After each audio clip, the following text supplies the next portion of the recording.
everyone. Thanks for tuning in for another of Frye Art Museum's virtual visits, where we're checking in with artists, writers, curators, scholars, friends, and colleagues that we have been missing during the pandemic. And we're doing this video series as long as the museum has to remain closed to the public because of the COVID-19 outbreak. I'm Amanda Donnan, the Chief Curator at the Frye, and today I'm talking with wonderful artist, Francesca Lohmann. Hi, Francesca. Hello. I'm to be here. Thanks for joining us. From my kitchen to yours, it's wonderful to see you. But Francesca is primarily a sculptor, working with methods like plaster casting that are related to imprinting, repetition, and mutation. And her collaborative exhibition with fellow Seattle sculptor Rob Rhee, entitled Subspontaneous, which is a reference to a horticultural designation actually, is currently locked inside the Frye, quietly awaiting the return of visitors. And so in the meantime, Francesca also works as a calligrapher and bookmaker and as a florist at the London Plain here in Seattle. And she was actually supposed to do a flower arranging workshop, but of course it was canceled because the museum closed. So today we're going to talk flowers via Zoom, and even flip the curator-artist relationship just a little bit by asking Francesca to give a brief little crit of my arrangements I've been making. And then she's going to show me and you how to do it well.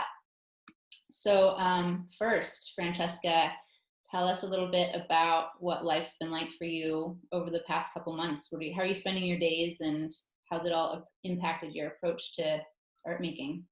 I can't believe it's been a couple months.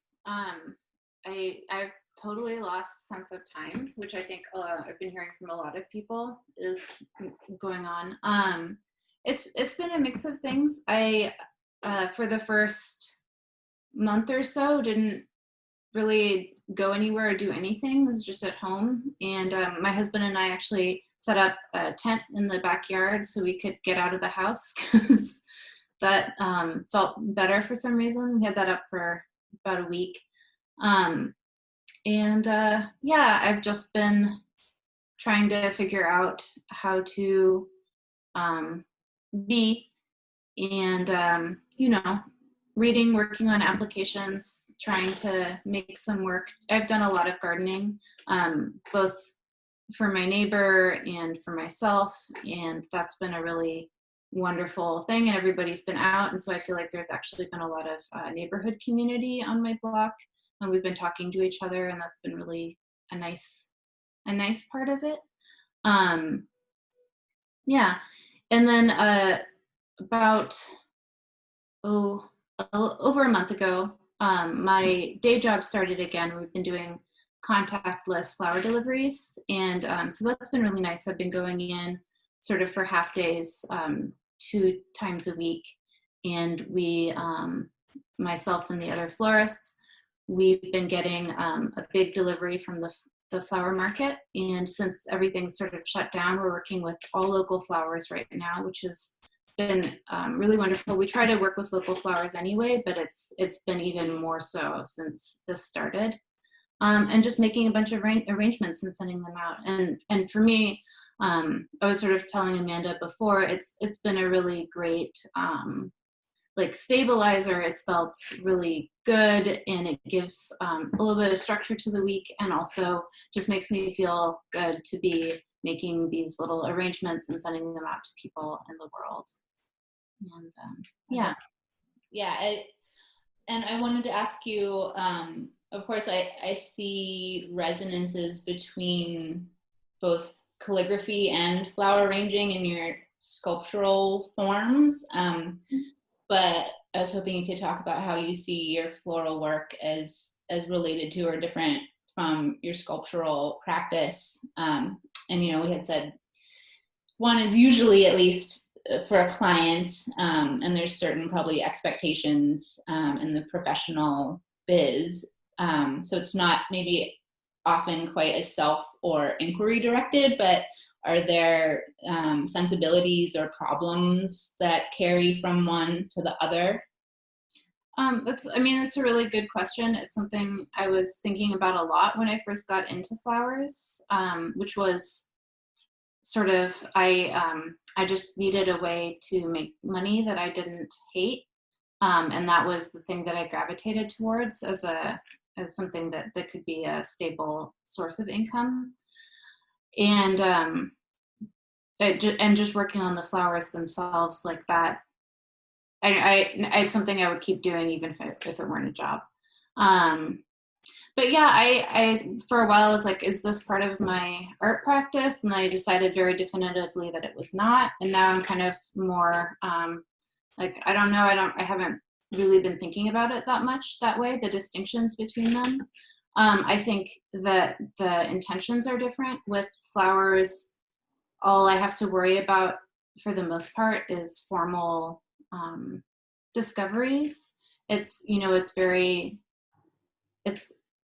I feel like the relationship with color is really important to me with flowers, and that's something that carries over in everything I do. But what I love with working with the flowers is I'm working with found colors. It's you choose your palette based off of what is around you, what's existing, versus sort of mixing like whatever color it is that you want. And that's something that I really like, and I think maybe also translates into how I approach making sculpture, which is also I tend to work with within things that are existing or that I find in the world to a certain extent. But with sculpture, it's much more important to me that like why and how, and it it doesn't necessarily have to be beautiful or conventionally pleasing. Whereas with flower arrangements, especially when you're making them for somebody that you don't know, conventionally pleasing is definitely something that we strive for. Because the point is to bring joy to people, and I think that's something that's very important. But it's not. It doesn't have to be maybe aesthetically as challenging. Like it could be complicated, and I really like them, but it's not. Yeah, I don't know if that answers your question a little bit. It does, and I think is a good segue. We were talking earlier before we started recording about other artists who maybe work primarily in media like video or sculpture. I'm thinking of Colleen Smith, who had a show at the Frye last summer, had 3 videos in it where she's arranging ikebana. The French artist Camille Henrot. I'm sure there are others that have incorporated flower arranging, specifically ikebana, into their art practices. And we were talking about Henrot's series of ikebana interpretations of all the books in her library, which she titled, "Is It Possible to Be a Revolutionary and Like Flowers?" And so her arrangements, and I gather ikebana in general, are pretty specifically symbolic, and in their materials and compositions and colors, and all of these elements function very much like a language that is encoded and decoded. So do you approach flower arranging at all like that, or is it more intuitive? I mean, how do you know what is conventionally pleasing? That's good. I mean, I guess don't really. It's just sort of but yeah, no, I don't approach flower arranging like that at all. It's definitely intuitive. It's based off of color and texture and form and mass, and building sort of these things that will draw your eye around. And I like colors that are very close. Like what I like is when you're able to take, it's building, I think of it as building these little worlds that draw attention towards things more specifically than you would say you're just strolling through a garden. That's such a large thing. And having an arrangement, you're able to draw attention to specific juxtapositions of colors or of different textures, and make a feel in a way that I think is maybe an intensified version of what is just out there already.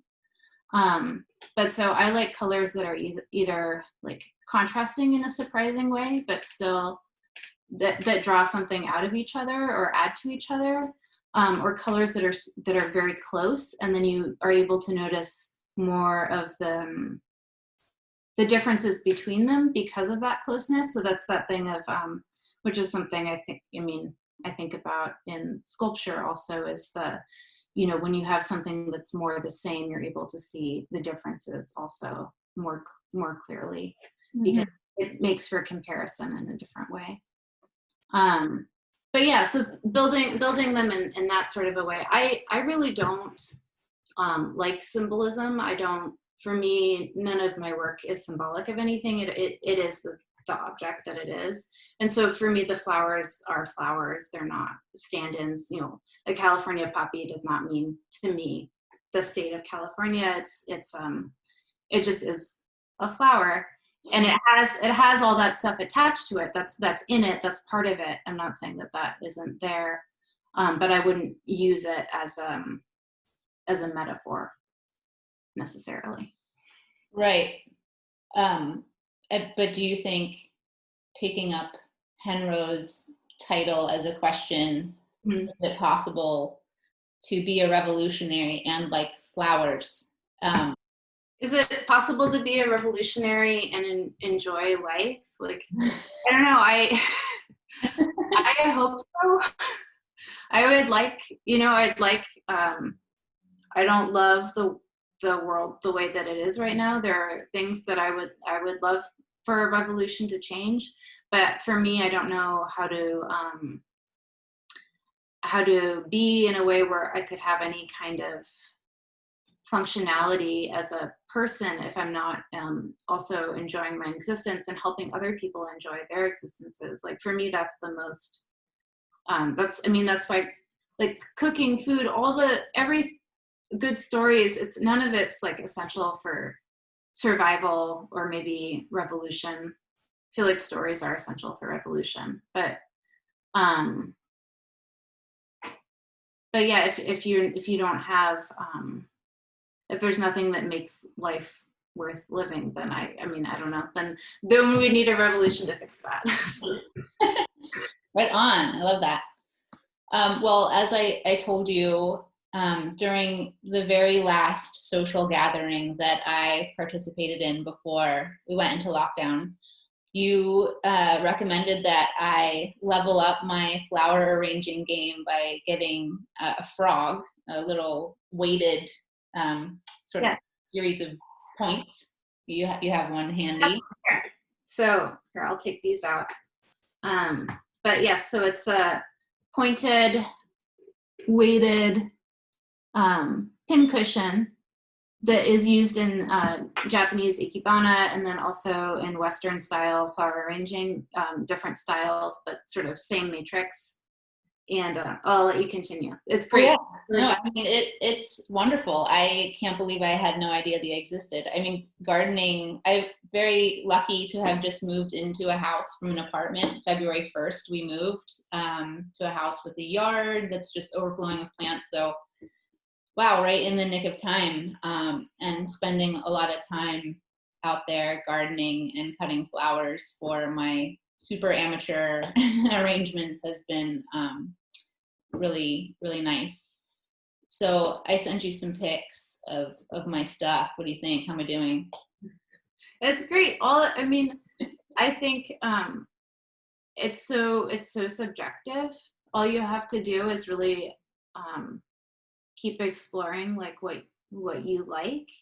I would say I like some of the ones that were simpler with the blooming branches, and then I don't know if that was bamboo that was mixed in. That was really beautiful. I think sometimes when there's too many things that are competing for attention, and there's like one of each one of them, it can be difficult to navigate visually. So I tend to like having some repeated elements, maybe some more repeated elements. That's what I like. And I think it's nice when there is a sense of unbalance or like asymmetry to it. something that is not perfectly expected. I think that like for me that like sense of surprise, or I don't know if surprise is the right word, but yeah, I enjoy when that's there. And I think that I mean, the way I would approach it is just to like keep making more of them, make lots, and play with what happens and observe. Like, I mean, probably you notice like the lilac fades really fast, right? Like doesn't last very long.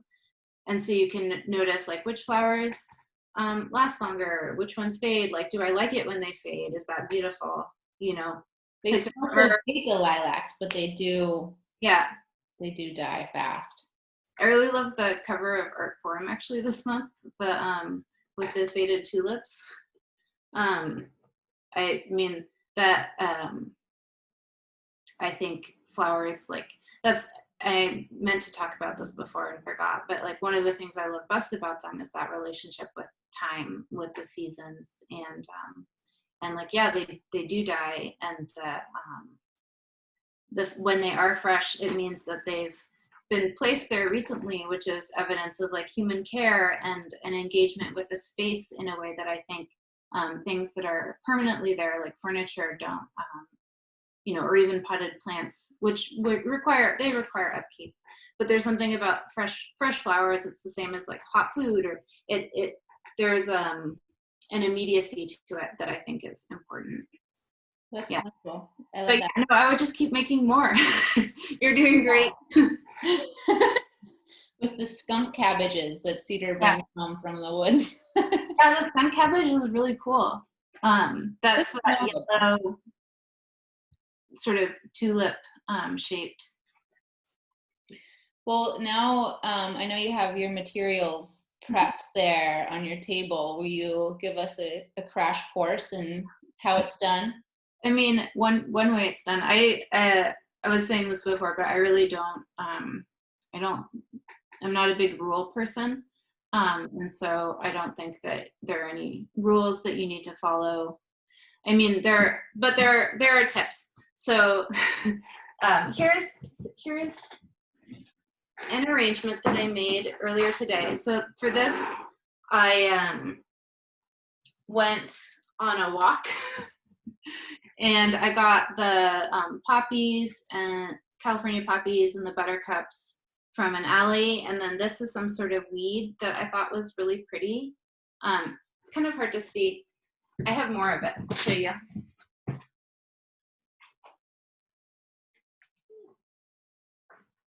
So here's the weed. It's just a little thing with little flowers and sort of little thorns. And I don't know what it's called. I clipped a bunch of it. These columbine are from my garden, and these are from my garden. Some other little bits that are from my garden, but mostly it was just collected in an alley in my neighborhood. And I think that's one of the things that's really nice about flowers and like just playing with them is it doesn't have to be expensive. It can be literally an engagement with what's around you, and going on a walk where you collect like little bits of pieces and things. I'm not advocating grabbing stuff out of people's yards. Like I wouldn't go and cut somebody else's peonies. I think that's bad form.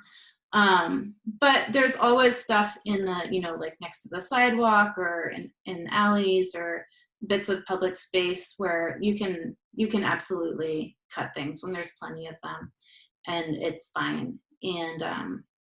And then you notice what you're walking through in a whole different way because you're looking for stuff that will go with what's going into your hand. And that's what I like, is this noticing. Anyway, so this is my little, I feel like it's a little meadow scene.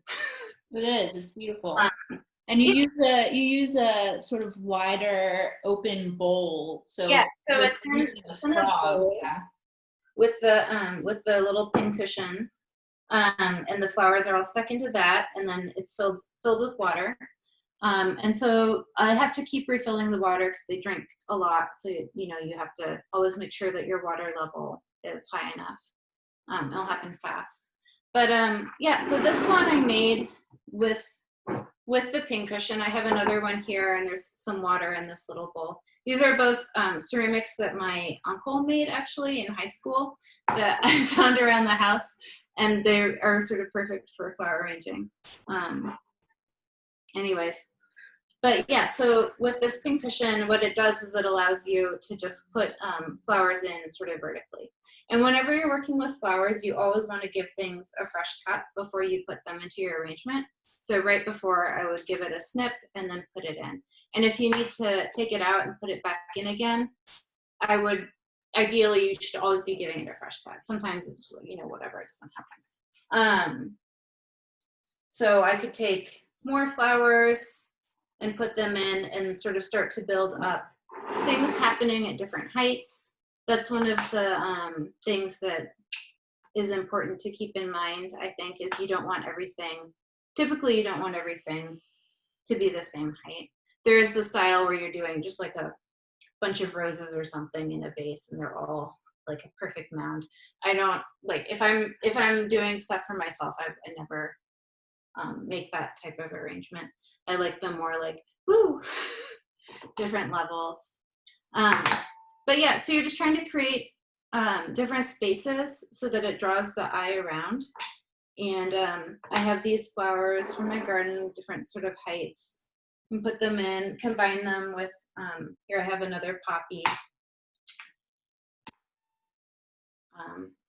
And you can mess around with the angle that it's going in at, so you sort of position it. And what this pincushion does is it gives a great amount of control for where the flower goes. So you can really decide that you want something to be in a certain position and have it stay there. So like if I want, for some reason, this one to be like going really far forward, I can just put it in at an angle and it'll do that. So that's a nice thing. So these are great, and this is really fun for doing just experimental work with flowers. You could have just like 2 flowers stuck in there and it would look beautiful, like 2 irises. It doesn't need to be a complicated thing. It could be a very simple gesture. I try to cover the pincushion with foliage because I don't like seeing the structure, but some people leave it open. It's totally preference for, you know, what you like. Yeah, so I have also, I'm just going to show different ways of constructing an arrangement. This is a ceramic vase. I have chicken wire inside. I think you can see that. And basically, you fill it with water with the chicken wire in there.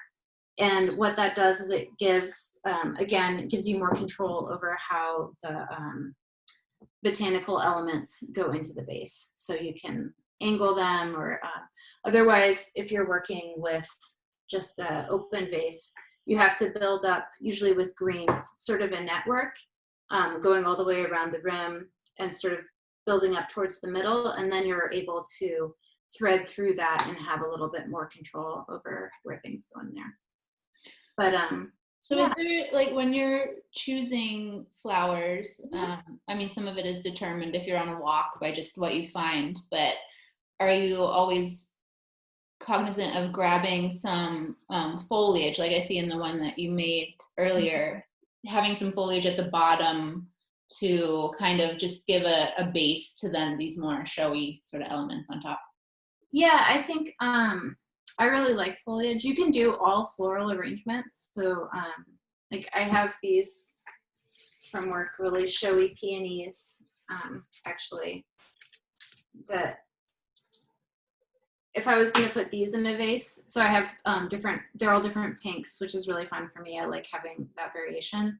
I wouldn't necessarily want to have a whole lot of foliage and just build it up with flowers, but that's, you know, that's not, I don't know, it depends on the arrangement. It can be all flowers, there can be foliage.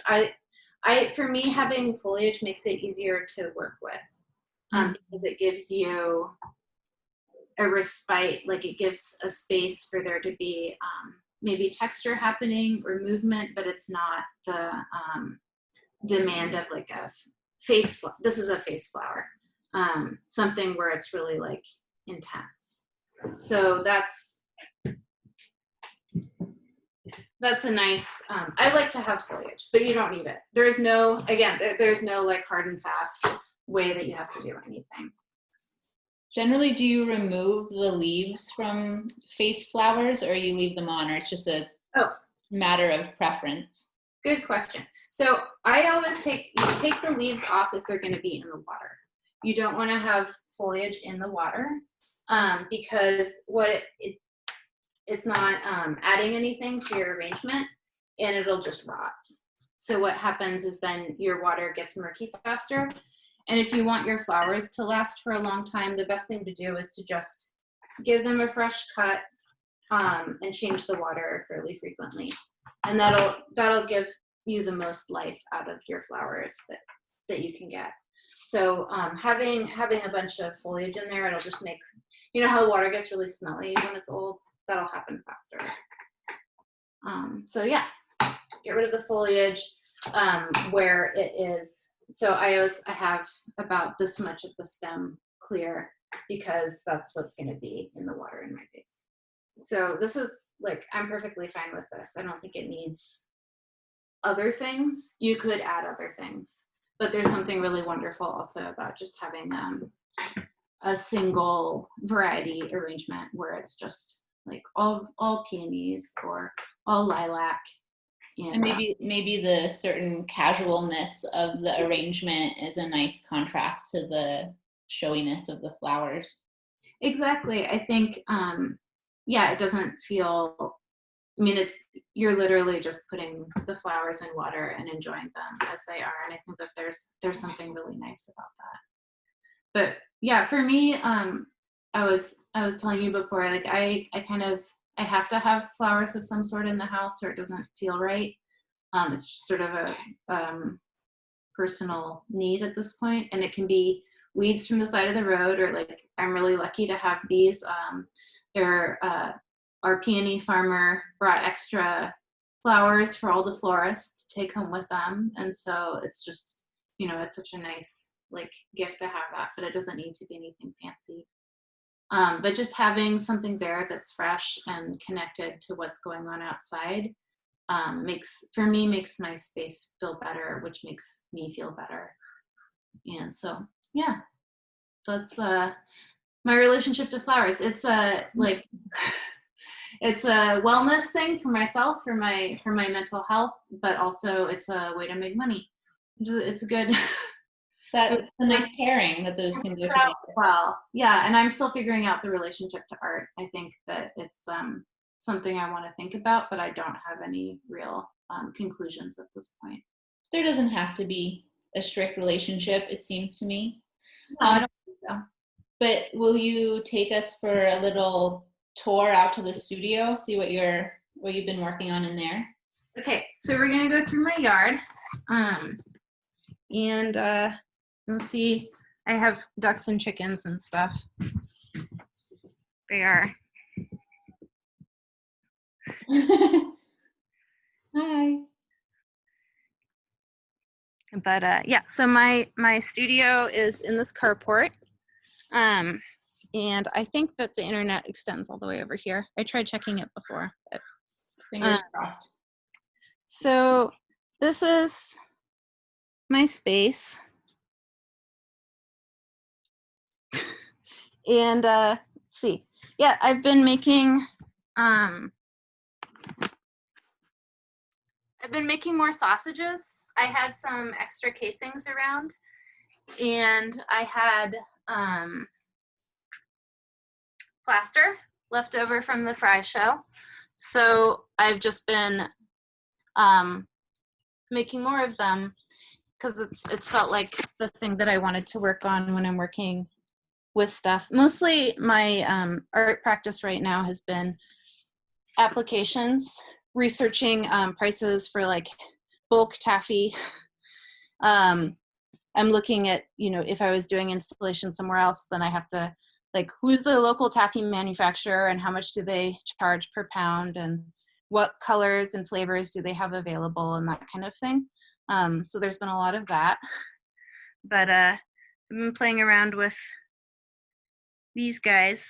Yeah, and I love it that well, your sculpture is or a lot of it anyway, does have this connection to food and to, state change, sausages, potatoes, taffy. And of course, the taffy is so wonderful when you compress it into those blocks and then let it turn into a puddle over the course of, I guess, how long does it take? A couple days? It depends sort of on where you are. The temperature affects it. So it's not actually, yeah, I did one in a fridge and it lasted for several weeks in the same sort of configuration. Yeah, so it's totally temperature contingent. But if it's room temperature, I would say they collapse in about, in a day it would go. Maybe like 40 minutes even, there's a huge change. It's pretty quick. So it's a nice tie back, I guess, to flowers, both in terms of the relationship to the everyday and this idea of ephemerality or change over time. Yeah, that was a big part of why I wanted to work with taffy, is that relationship to change and to how it exists in time and slowly changing in time. Got an airplane flying overhead. Yeah, and how that makes you aware of yourself in time when you're next to it. That's something, watching something slowly change, and how you're able to observe that in the different speeds at which we operate is something that I think is really interesting. And I think, the way that plants grow versus animals move versus geologic events, and this against the scale of the universe is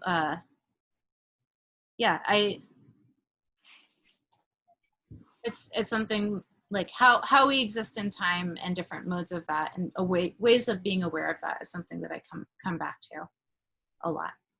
That brings it full circle back to the beginning when you said your sense of time has changed so much in lockdown during this pandemic. So I feel like that's a good place to wrap up. Thank you so much. Thank you.